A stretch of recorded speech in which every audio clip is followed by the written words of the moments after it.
السلام علیکم ورحمۃ اللہ وبرکاتہ۔ میرا سوال یہی ہے کہ ہم عام طور پر جیسے مسجد کے باہر جو دل میں خیال یا وسوسے آتے ہیں اس کو اللہ کا ذکر کر کے دور کرتے ہیں، درود شریف یا استغفار پڑھ کے دور کرتے ہیں، کیا وہی خیال وسوسے گندے یا کوئی بھی چالو نماز میں آئے اگر تو ہم اس کو نماز میں اس کو دور کرنے کے لیے کیا استغفار کا ذکر کر سکتے ہیں؟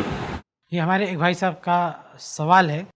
ان کا پوچھنا یہ ہے کہ جس طرح سے نماز کے باہر طرح طرح کے وسوسے آتے ہیں، خیالات آتے ہیں، تو ہم بہت ساری دعائیں پڑھتے ہیں، ذکر و اذکار پڑھتے ہیں، تو کیا اگر نماز کے اندر بھی اس طرح کے وسوسے آئیں تو ہم نماز کے اندر بھی وہ ذکر، وہ دعائیں وغیرہ ہم پڑھ سکتے ہیں؟ تو دیکھیے، نماز کے بارے میں وسوسوں کا جو مسئلہ ہے وہ کوئی نئی بات نہیں ہے۔ اللہ کے نبی صلی اللہ علیہ وسلم کے سامنے بھی یہ بات آئی، اور اللہ کے نبی صلی اللہ علیہ وسلم نے باقاعدہ ایک حدیث میں اس کی وضاحت فرمائی، صحیح مسلم وغیرہ کی روایت ہے کہ اللہ کے نبی صلی اللہ علیہ وسلم فرماتے ہیں کہ نماز وغیرہ میں اگر اس طرح کے وسوسے آتے ہیں تو آدمی فلیستعذ باللہ، کہ وہ شیطان سے پناہ طلب کرے، اعوذ باللہ کے اعوذ باللہ من الشیطان الرجیم پڑھے وہ، اور 3 بار بائیں طرف وہ دھتکارے۔ تو یہ طریقہ اللہ کے نبی صلی اللہ علیہ وسلم نے بتایا ہے کہ نماز کے اندر اگر وسوسے آتے ہیں تو آزمی تعوذ پڑھے، اعوذ باللہ من الشیطان الرجیم پڑھے، اور بائیں طرف وہ 3 بار دھتکارے۔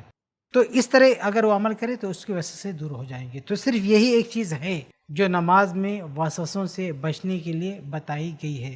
اس کے علاوہ خشوع خضوع کے اور جو بھی طریقے ہیں وہ آپ اپنائیں۔ مثال کے طور پر زیادہ اللہ کا دھیان رہے آپ کے دل میں کہ آپ اللہ کے سامنے کھڑے ہیں، تو اس سے بھی وسوسے دور ہوتے ہیں۔ یا ایک دوسری روایت میں اللہ کے نبی صلی اللہ علیہ وسلم نے فرمایا کہ تم نماز ایسے ہی پڑھو جیسے تمہاری الوداعی نماز ہو، آخری نماز ہو۔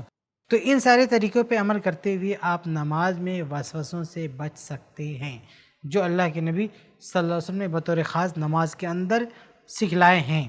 اس کے علاوہ جو آپ عام ذکر و اذکار کی بات کرتے ہیں تو ان ذکر و اذکار کو نماز میں لا کے آپ بالکل نہیں پڑھ سکتے۔ نماز کے بارے میں یہ بات بہت اچھی طرح سمجھ لیں کہ جب ہم اللہ اکبر کہہ کر نماز شروع کرتے ہیں تو اس کا نام ہے تکبیر تحریمہ۔